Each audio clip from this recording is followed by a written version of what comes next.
Il-Gvern nieda konsultazzjoni pubblika dwar riforma ġdida tal-midja soċjali li għandha lan tissaħħaħ il-protezzjoni tat-tfal u ta' persuni vulnerabbli mill-perikli li jeżistu onlajn. F'dan il-kuntest saret l-ewwel laqgħa ta' konsultazzjoni bis-sem ta' diversi entitajiet li jaħdmu fil-qasam tal-protezzjoni tat-tfal.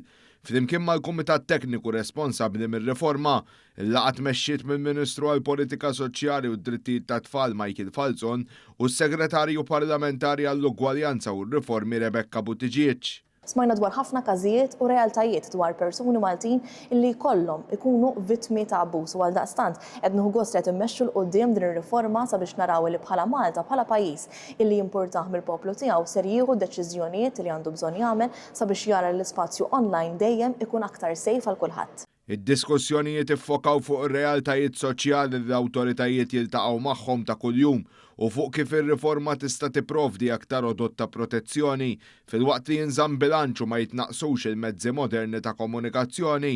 Il-Ministru Falzon qal li l-għanu li tiżdied il-protezzjoni kontra kontenut ta' ħsara flimkien mal-qafas legali eżistenti kontra cyberbullying u reati online oħrajn.